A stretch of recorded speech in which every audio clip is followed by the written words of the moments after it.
اللعین الرجیم بسم اللہ الرحمن الرحیم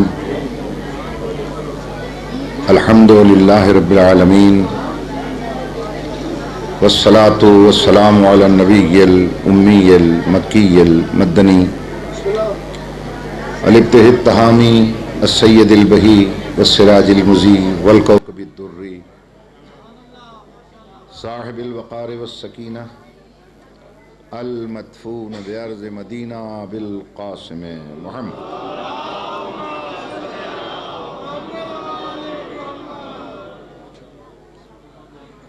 وعلى عترته الطیبین الطاہرین المعصومین الذین اذهب اللہ عنہم الرجس وطہرہم تطہیرا سلام.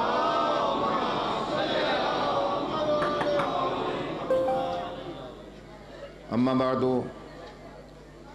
فقد قال اللہ تبارک و تعالی فی کلامہ المبین وهو اصدق الصادقین. بسم اللہ الرحمن الرحیم. کل من علیہا فان ویبقى وجہ ربک ذو الجلال والاکرام. ایک صلوات پڑھتے مل کے باواز اللہ.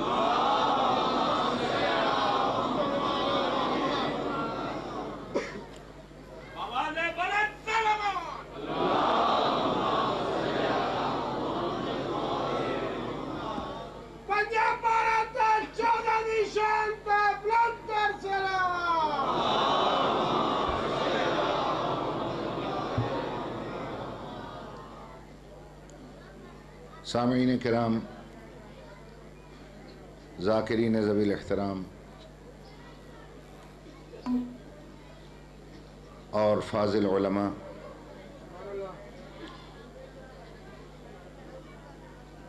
مجھ سے پہلے لیڈر قوم جناب مرزا صاحب اپنے قلندرانہ انداز میں منقوشات عرش کی عکاسی فرما رہے تھے.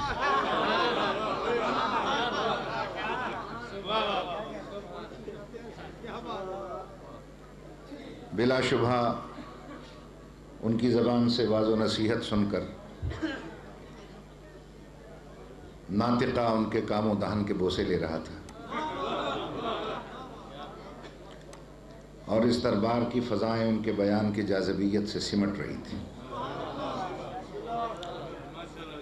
اب ان کے بعد میرے جیسے ایک معمولی طالب علم کا اظہار خیال یہ بڑا مشکل امر ہے.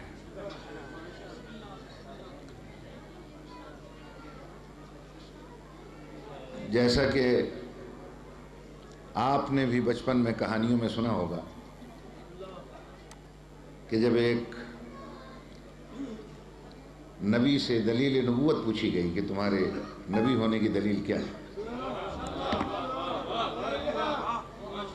تو ان کے ہاتھ میں ایک عصا تھا، وہ انہوں نے زمین میں گاڑ دیا. تو کمال یہ ہوا کہ وہ ہرا بھرا ہو گیا، اس میں پھل پھول پتیاں نکل آئیں. تو ایک بڑا چالاک قسم کا فلسفی تھا، اس نے کہا یہ نبی کا کیا کمال ہے، یہ تو میں بھی کر سکتا ہوں. تو لوگوں نے اسے غور سے دیکھا، اس کے ہاتھ میں ایک چھڑی تھی، وہ گاڑ دی اس نے. وہ ویسی باکمال تو نہ ہوئی، لیکن تھوڑی تھوڑی ہریالی آ گئی اس میں. اس کا مطلب یہ نہیں تھا کہ اس نے وہی کمال کر دکھایا، بلکہ اس نے چالاکی یہ کی کہ جہاں نبی کا عصا گڑا ہوا تھا جلدی سے وہیں اس نے اپنی وہ چھڑی گاڑ دی. اس ٹکڑے میں بچے کچھ اثرات نبی والے تھے جو اس میں سرایت کر گئے.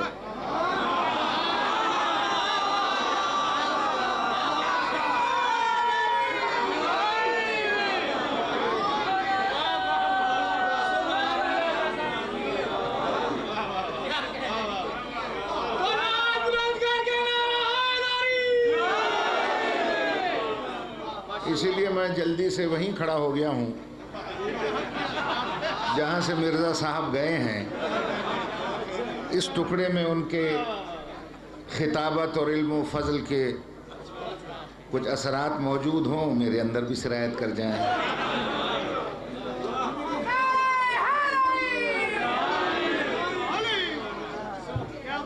بزرگان محترم، یہ دنیا محل فنا ہے، اور ارشاد ہو رہا ہے کل من علیہا فان، جو کچھ یہاں ہے اس کائنات میں اسے فنا ہے، جو آیا ہے اس نے جانا ہے، بلکہ بقا کا دار و مدار ہی فنا پر ہے۔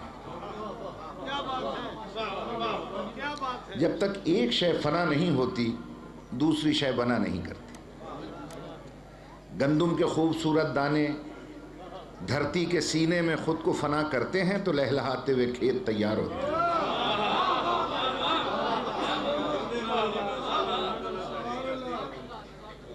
آپ کا بھولا بھالا بچپن خود کو فنا کرتا ہے تو جوانی آتی ہے، جوانی خود کو فنا کرتی ہے تو بڑھاپا آتا ہے، اور بڑھاپا خود کو فنا کرتا ہے تو پھر موت آتی ہے۔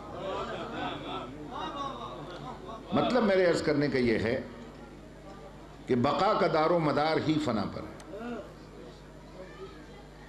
جیسا کہ میں نے عرض کیا، یہ لہلہاتے ہوئے کھیت اس وقت تک تیار نہیں ہوتے جب تک دانہ خود کو دھرتی کے سینے میں فنا نہیں کرتا۔ اور آپ مجھ سے بہتر جانتے ہیں کہ جہاں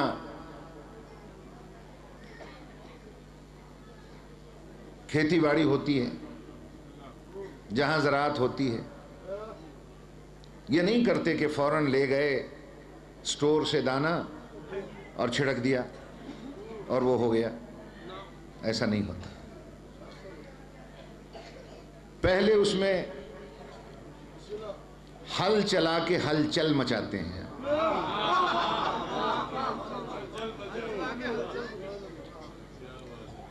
زمین کی سطح کو ہموار کرتے ہیں، جس اسٹور میں وہ دانہ گندم کا رکھا ہے وہاں سے لے جاتے ہیں، پھر اس کو ڈرل کے ذریعے یا چھٹے کے ذریعے اسے آپ کاشت کرتے ہیں، اور پھر دشمن کی نظر بد سے بچانے کے لیے سہاگا پھیر کے اسے غائب کر دیتے ہیں۔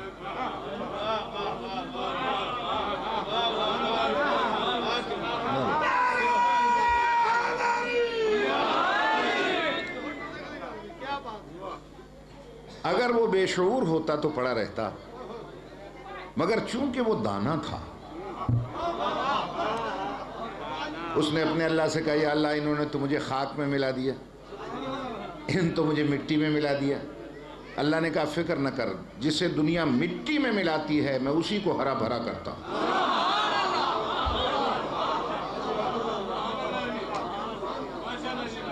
وہیں سے کوپل پھوٹی، وہ پروان چڑھتی رہی، آپ دیکھ دیکھ کر خوش ہوتے رہے، حتیٰ کہ اس میں بالیاں آ گئیں، بالیوں کا رنگ سنہری ہو گیا۔ اب آپ اور خوش ہوئے، آپ نے بالی کو توڑا، دیکھا کچھ نظر نہیں آیا، آپ نے اسے اپنے ہاتھ کی ہتھیلی پہ رکھ کر اوپر سے مسل دیا، مسل کے پھونک ماری، جیسے ہی پردے ہٹے جو پہلے دن غائب ہوا تھا پھر ظاہر ہو گیا۔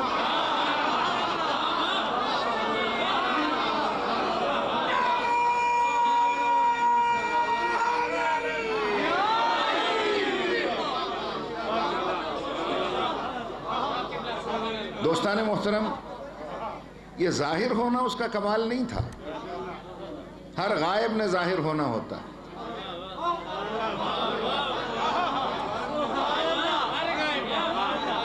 اس دانے کا کمال یہ تھا کہ جب غائب ہوا اکیلا گیا تھا، جب رجت اور واپسی ہوئی اکیلا نہیں آیا، 12-14 کو ساتھ لے آیا۔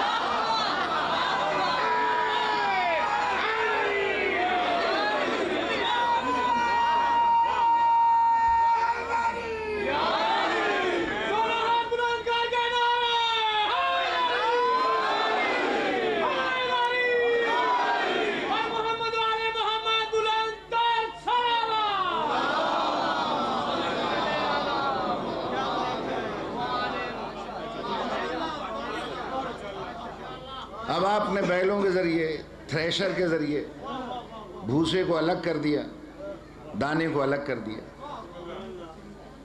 میں چونکہ پینڈو آدمی ہوں، مرزا صاحب تو شہری ہیں نا، تو انہوں نے اپنی داستان سنائی شہریوں والی، میں پینڈوؤں والی۔ تو یہی ہوتا ہے نا ماشاءاللہ، یہاں پر بھی جتنے بیٹھے ہیں یہ سارے شہری ایک زمانے میں پینڈو تھے۔ میری بات پہ غور ہے یہ نہیں؟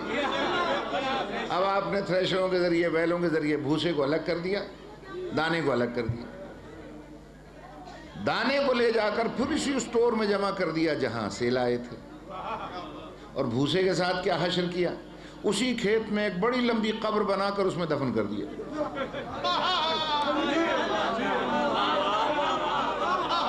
بھائی جب میں دیہاتوں میں دیکھتا تھا نا لمبی لمبی قبریں، تو میں سمجھتا تھا کہ بڑے لمبے لمبے آدمی یہاں دفن ہوتے ہیں۔ یہ تو پھر میرے دوست ذمہ داروں نے، کاشتکاروں نے سمجھایا کہ جناب یہ بندے دفن نہیں ہیں یہاں، یہ بھوسا ہے۔ میں نے کہا اچھا یہ بھوسا ہے اور دانا کہاں گیا؟ کہ وہیں جہاں سے آیا تھا۔ تو اس سے صاف نتیجہ نکلتا ہے کہ اللہ نے روح کا دانہ ہمارے بدن کی زمین میں بو دیا، اور جب یہ ترقی کرتے کرتے کمال کی منزل تک پہنچتا ہے تو روح کے دانے کو لے جا کر پھر اسی اسٹور میں رکھ دیتا ہے جہاں سے بھیجا تھا، اور بدن کا بھوسا اسی زمین میں قبر کے نیچے دفن ہو کے رہ جاتا ہے۔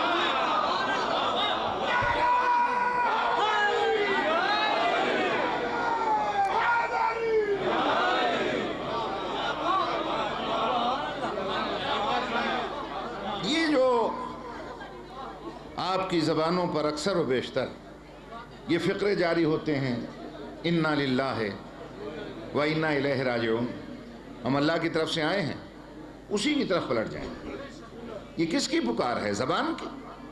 زبان تو قبر کے نیچے پڑی، دماغ کی؟ دماغ تو قبر میں ہے، پورے بدن کی؟ بدن تو قبر میں ہے۔ پھر یہ کون ہے جو جہاں سے آئے وہیں چلا جائے؟ یہ روح کی پکار ہے۔ روح وہی مرکز میں چلی جاتی ہے جہاں سے آئی، اور بدن کیوں اس زمین میں رہ جاتا ہے؟ یہ کوئی گہرا فلسفہ تو ہے نہیں، سیدھی سادی سی بات ہے۔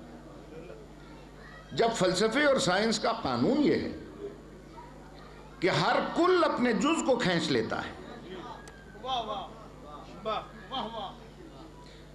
بدن میں جو کچھ ہے اس کا کل زمین میں ہے۔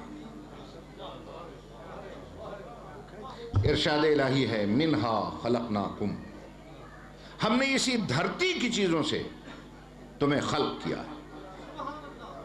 تمہارا بدن بنا ہے ان چیزوں سے جو زمین میں ہے، زمین کل ہے، تمہارے اندر اس کے تھوڑے تھوڑے اجزاء رکھ دیے ہیں، کل اپنے جز کو کھینچتا ہے۔ بے سیدھی سادی سی بات ہے۔ آپ اوپر مٹی کا ڈلا پھینک دیں، وہ پھر نیچے آئے گا، کیوں آئے گا؟ اس کا کل زمین ہے، وہ کھینچ رہا ہے اسے۔ اسی طریقے سے ماچس کی تیلی جلائیں، آگ کا شعلہ اوپر جاتا ہے، نیچے کیوں نہیں آتا؟ اس کا کل اوپر ہے جو اسے کھینچ رہا ہے۔ بارش کا قطرہ اوپر سے نیچے کیوں آتا ہے؟ بادل تو اوپر ہیں، صرف اس لیے کہ اس کا کل سمندر ہے، وہ نیچے۔ میری بات پہ غور ہے یہ نہیں ہے؟ مرزا صاحب فرما رہے تھے کہ مجھے نعرہ بھی نہیں چاہیے، واہ واہ بھی نہیں چاہیے، مگر میں مرزا صاحب کی خدمت میں عرض کرتا ہوں، مرزا صاحب ہم نعرہ کوئی مذہبی حیثیت سے تو لگاتے نہیں، توجہ چاہتا ہوں۔ یہ جو یہ عالی عالی کرتے ہیں اس لیے کہ مذہبی افراد تو اختلاف کا شکار ہو جاتے ہیں، مگر سائنس کا جو قانون میں بیان کر رہا ہوں وہ ہم سے یہ نعرہ لگوا دیتا. آپ کہیں گے وہ کیسے کہ ہر جز اپنے کل کی طرف کھنچ جاتا ہے. ہم کبھی علی کا نام نہ لیتے. اگر پیغمبر کسی اور کے لیے کہتے, کہا تو صرف علی کے لیے کہ علی ہے کل ایمان.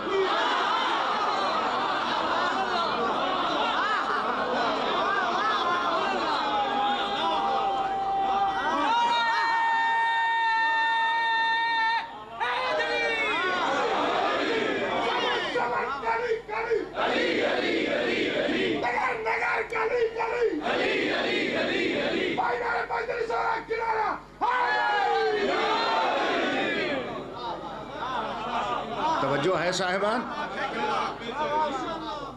علی ہے کل ایمان.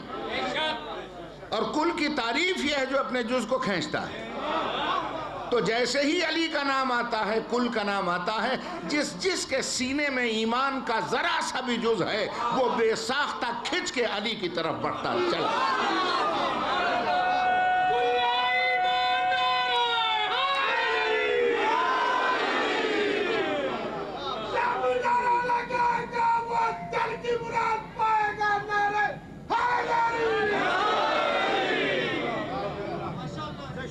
گزارش میں یہ کر رہا تھا آپ کی خدمت میں کہ جو کچھ آپ کے بدن میں ہے وہ تھوڑا تھوڑا ہے, اس کا کل زمین ہے.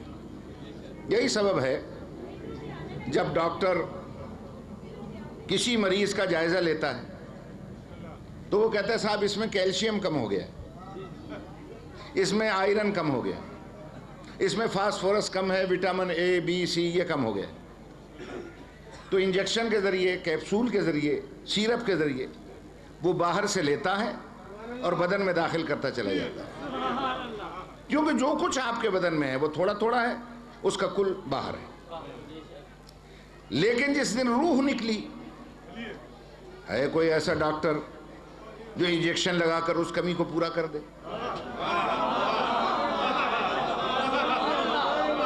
ہے کوئی ایسا حکیم جو ایسا معجون کھلائے کہ روح کی کمی پوری ہو جائے؟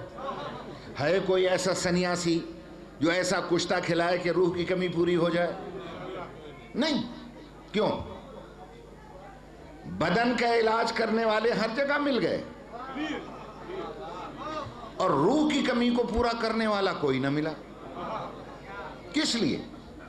بدن بنا ہے یہاں کی چیزوں سے, اس کی کمی کو پورا کرنے والے بھی یہیں سے آئیں گے.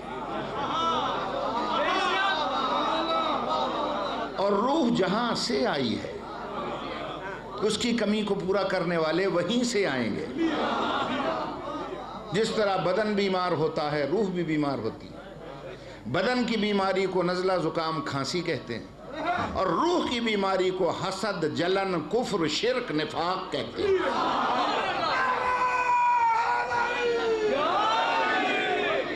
یہ کہلاتی ہیں اسپرچول ڈیزیزز, روحانی بیماریاں.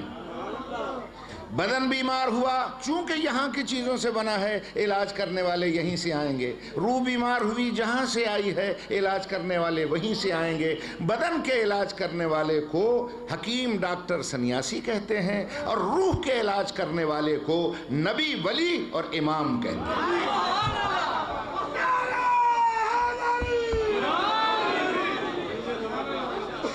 بزرگان محترم, اب فرض کیجئے مجھے کھانسی ہوئی, میں گیا اپنے برخوردار ندیم سے کہا, نوید سے, میں نے کہا کوئی ادھر آپ کے پاس کوئی اچھا حکیم ہے؟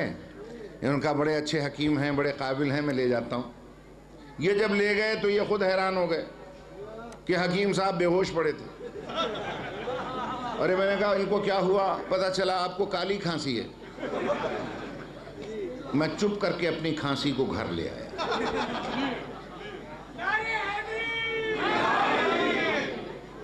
میری آنکھوں میں خرابی آئی, خدا نہ خواستہ میں گیا ڈاکٹر کے پاس, دیکھا وہ خود ہری ہری پٹیاں باندھے بیٹھا ہے.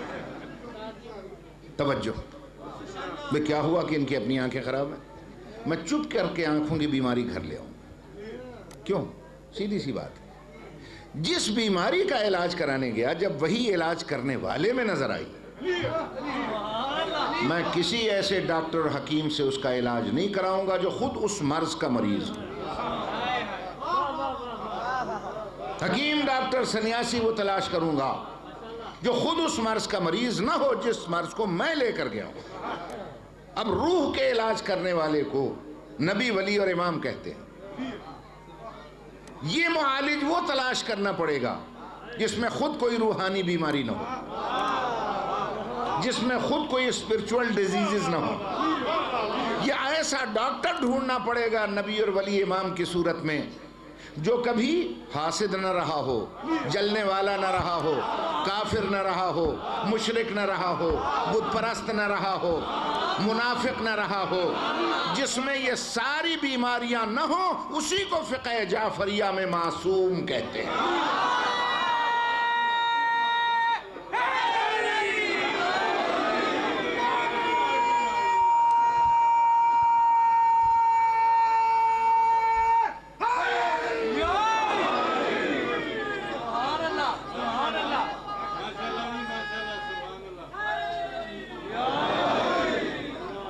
توجہ فرما لیا آپ نے؟ معصوم کے معنی کیا ہے؟ معصوم کہتے اسے ہیں جس میں کسی قسم کی اسپرچول ڈیزیزز نہ ہوں، جس میں کوئی روحانی بیماری نہ ہو۔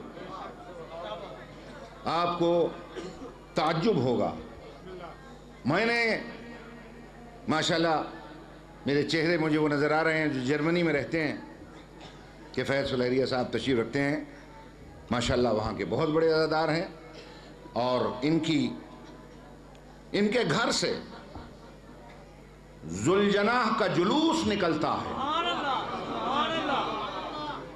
مولائی ہیں، اگر یہ بھی وہاں گئے ہیں اس لائبریری میں، اور یہاں جتنے حضرات بیٹھے ہیں جن کو میں نہیں جانتا جرمنی جا چکے ہیں، تو برلن یونیورسٹی میں میں نے وہ کمرہ بھی دیکھا جو شاعر مشرق ڈاکٹر اقبال کے نام سے منسوب ہے، اور میرے تعجب کی انتہا نہ رہی جب مجھے یہ بتایا گیا کہ ڈاکٹر اقبال صرف یہ پوچھنا چاہتے تھے کہ جرمنی کی ترقی کا راز کیا ہے اور کن بنیادوں پر اس نے اتنی ترقی کی کہ پورا یورپ اس سے ٹکرا گیا۔ تو پتہ چلا کہ دو جلیل القدر کتابوں پر ان کی سائنٹیفک اپروچ کی بنیاد ہے۔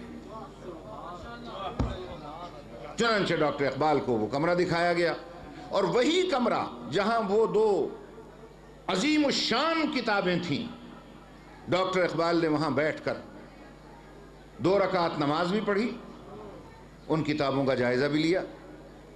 اور عجیب بات ہے کہ آج اسی ڈاکٹر اقبال کے اس روم میں وہ کتابیں 35 زبانوں میں موجود ہیں، 35 زبانوں میں۔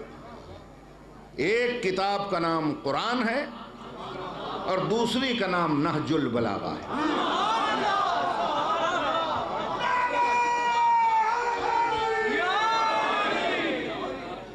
ایک قرآن مجید اور دوسری ہے نہج البلاغہ۔ 35 زبانوں میں، آپ کے ہاں زیادہ زیادہ اردو زبان میں یا انگلش میں مل جائے گی، مگر آپ ان کی ریسرچ دیکھیں کہ اس سے جوہر حاصل کرنے کے لیے 35 زبانوں میں اس کے ترجمے ہوئے۔ اور اگر آپ مجھے اجازت دیں، ظاہر ہے کہ میں ایسی کتاب سے پڑھتا ہی نہیں جو کوئی یہ کہے کہ صاحب یہ آپ کی اور ہماری نہیں ہے، کوئی کہے یہ ہماری اور آپ کی نہیں ہے۔ میں ایسی کتاب سے پڑھ رہا ہوں کہ اگر کوئی حوالہ مانگے گا میں منوا کے لے آؤں گا اسے۔ اس کتاب کا نام ہے کتاب زندگی۔ توجہ چاہتا ہوں، آج پورا یورپ کمپیوٹرائزڈ ہے، ہر شے کمپیوٹر میں بند ہے۔ چنانچہ اب کمپیوٹر اس منزل تک پہنچ گیا ہے کہ اگر آپ جدید ترین کمپیوٹر میں ایک مصرع اقبال کا لکھ دیں، شعر کا، اور دوسرا غالب کا لکھ دیں، اور تیسرا میر تقی میر کا لکھ دیں، اور چوتھا جوش ملی آبادی کا لکھ دیں، اور اس کمپیوٹر میں داخل کر دیں. وہ اتنا حساس ہے، وہ بتلا دیتا ہے کہ یہ کسی اور دماغ کی فکر ہے، یہ کسی اور کی ہے، یہ کسی اور کی ہے. وہ یہ نہیں کہے گا کہ تینوں یا چاروں مصرے ایک ہی شاعر کے ہیں، وہ الگ الگ بتائے گا.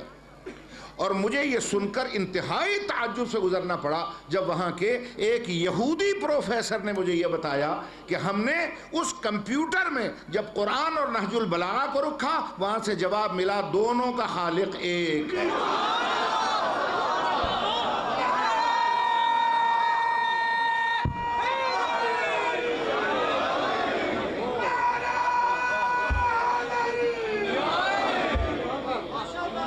میری بات پہ غور ہے صاحبان؟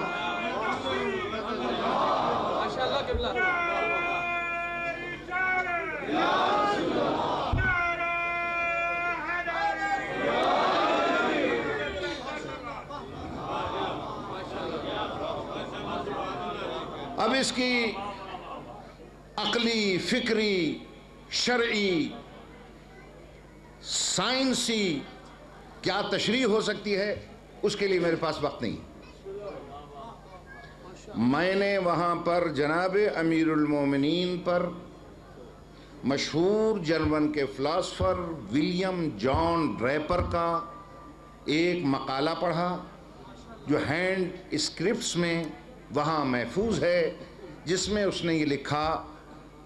میرا موضوع یاد رکھیے گا، یہ درمیان میں جملہ معترضہ آیا تو میں نے عرض کیا. اس نے لکھا کہ اگر رمضان المبارک کی 19 تاریخ کو علی ابن ابی طالب کے سر پر ابن ملجم کی تلوار کا وار نہ ہوتا، علی کو قیامت تک موت نہیں آ سکتی تھی. عجیب بات لکھی، علی کو قیامت تک موت نہیں آ سکتی تھی. ولیم جان ڈریپر مسلم نہیں ہے، کرسچن ہے. آگے چل کے وہ لکھتا ہے کہ میری تحقیق یہ بتاتی ہے کائنات کا واحد انسان کامل ہے میرا مولا علی، کہ جس کی پوری زندگی میں کہیں بے اعتدالی کا نام و نشان نہیں ملتا.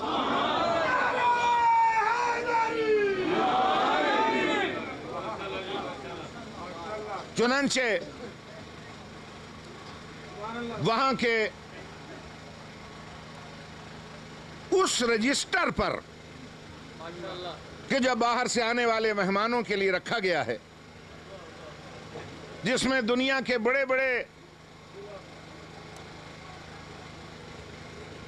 صدر مملکت، مفکر، فلاسفر اپنی رائے لکھتے ہیں، چند سطریں اس خاکسار نے بھی لکھی اس پہ. اور میں نے یہ کہا کہ یہ میں لکھ رہا ہوں ولیم جان ڈریپر کی روح کے لیے. کیا ہے ولیم جان ڈریپر؟ تیری نظر صرف میرے مولا علی پر آ کر رک گئی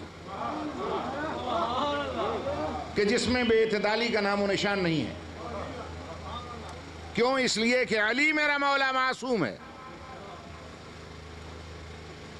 تیری نگاہ فقط اس پہ رکی، جبکہ ہمارے ہاں معصوم 14 ہیں، باقی انبیاء بھی معصوم ہیں اور یہ 14 بھی. ان 14 معصومین کی سیرت ایک دوسرے سے الگ نہیں ہو سکتی. جو سرکار دو عالم کی ہے وہی مولا علی کی ہے، وہی امام حسن کی ہے، وہی سرکار سید الشہداء کی ہے، وہی 11ویں 10ویں 12ویں کی ہے، وہی 14ویں کی ہے. جو ایک کی سیرت ہے وہی سب کی ہے. اور ہمارا یہ دعویٰ ہے کہ 14 کے 14 میں کہیں بے اعتدالی کا نام و نشان نہیں.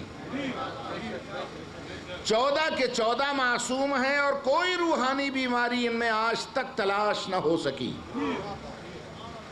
یہی سبب ہے کہ ہمارا کوئی معصوم آج تک اپنی طبعی موت مرا ہی نہیں. میری بات پہ غور کیجیے گا، کوئی معصوم اپنی طبعی موت نہیں مرا. یا زہر سے مارا گیا یا تلوار سے مارا گیا، یا زہر سے مارا گیا یا تلوار سے مارا گیا. ہمارا نوجوان طبقہ کبھی کبھی پوچھتا ہے کہ امام زمانہ اتنے دیر تک کیسے زندہ رہے ہیں. تو سیدھی سادی سی بات ہے، جس جس معصوم تک تلوار اور زہر پہنچتی گئی وہ دنیا سے پردہ پوش ہوتے گئے، اور جس بارہویں تک نہ زہر پہنچی نہ تلوار، زندہ بھی ہے، موجود بھی ہے، باقی بھی ہے، قائم بھی ہے۔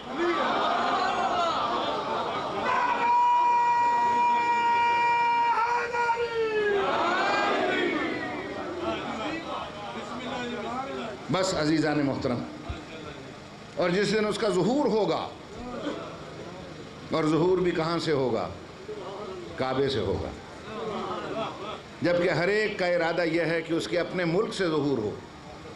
پاکستانی کہتے ہیں یہاں سے ظاہر ہوں، انڈین کہتے ہیں یہاں سے ظاہر ہوں، یورپ والے کہتے ہیں وہاں سے ظاہر ہوں، لیکن اللہ نے کہا نہیں، کہیں سے ظہور نہیں کرواؤں گا، ظہور کرواؤں گا تو کعبے سے۔ یہ کعبے سے ظہور کیوں کرواؤں گا؟ اس لیے کہ وما انا بظلام للعبید، میں بندوں پر ظالم نہیں ہوں، میں عادل حقیقی ہوں، میں عدل کی زنجیروں کو ٹوٹنے نہیں دوں گا، جہاں سے پہلا امام دیا تھا وہیں سے آخری بھی دوں گا۔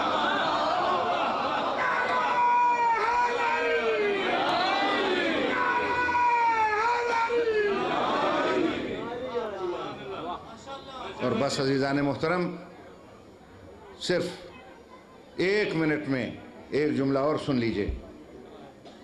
ساری دنیا مولا کے قدموں میں پہنچے گی، ساری دنیا زیارت سے فیض یاب ہوگی، اور جب سارے مولا کی خدمت میں جمع ہو جائیں گے، اب میرا 12واں مولا وہاں سے چلے گا سارا لاؤ لشکر لے کر، اور سیدھے کربلا پہنچے گا۔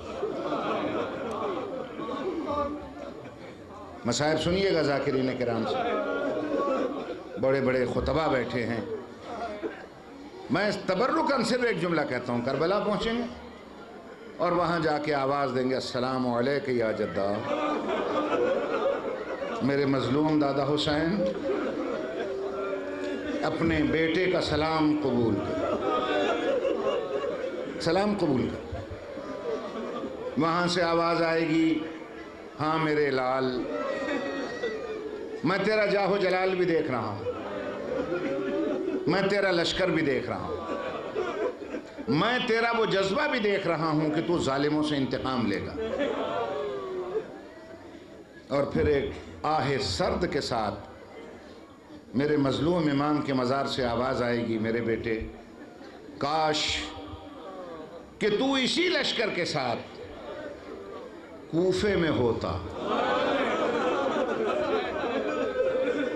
میرے سفیر کی لاش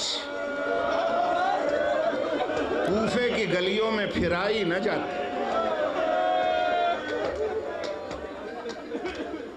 کاش کہ تو اسی جذبے اور لشکر کے ساتھ کربلا میں بھی ہوتا، میرا ہم شکل پیمبر بیٹا برچھی کا پھل نہ کھاتا، کاش کہ تو کربلا میں ہوتا، میں 6 مہینے کے لال کے لیے پانی کا سوال نہ کرتا۔ اور خدا کی قسم مزار مبارک سے آواز آئے گی میرے لال، پانی نہ ملنے کا دکھ نہیں ہے، دکھ اس بات کا ہے سوال اسے کرنا پڑ گیا جسے سوال کرنا آتا ہی نہیں، مانگنا اسے پڑ گیا جسے مانگنا آتا ہی نہیں۔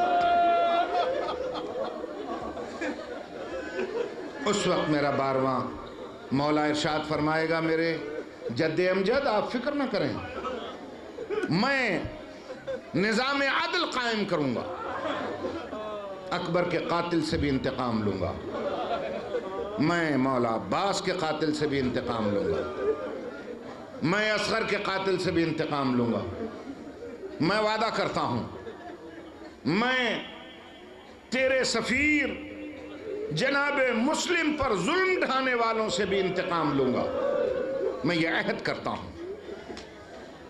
اور آخری جملہ یہ ہے، اگر آپ کہیں تو میں آپ سنی شیعہ کی طرف سے اپنے 12ویں سرکار کی خدمت میں یہ پوچھ سکتا ہوں، مولا ہم سب کی سمجھ میں آ گیا کہ آپ نظام عدل قائم فرمائیں گے، اکبر کے قاتل سے بھی بدلہ لے لیں گے، اصغر کے قاتل سے بھی بدلہ لے لیں گے، ہم سمجھتے ہیں شمر سے بھی آپ بدلہ لے لیں گے، ہم اچھی طرح جانتے ہیں جس نے میرے مولا غازی کے بازو قلم کیے آپ اس سے بھی بدلہ لے لیں گے، لیکن مولا ہماری سمجھ میں ایک مسئلہ ابھی تک نہیں آیا کہ ہجوم عام میں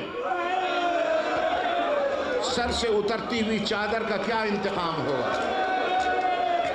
یہ ہماری سمجھ میں نہیں آیا ابھی تک۔ 3.5 سال کی بچی کے چہرے پر جو نیل کے نشان تھے،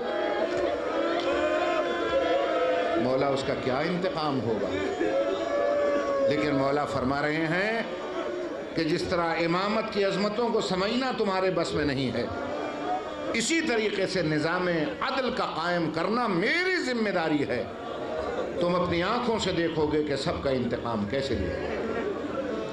اللہ آپ کی اس مجلس کو قبول کرے، خدا منتظمین مجلس کی توفیقات میں اضافہ کرے، اللہ آپ کو دنیا اور آخرت میں آل محمد کی شفاعت نصیب کرے۔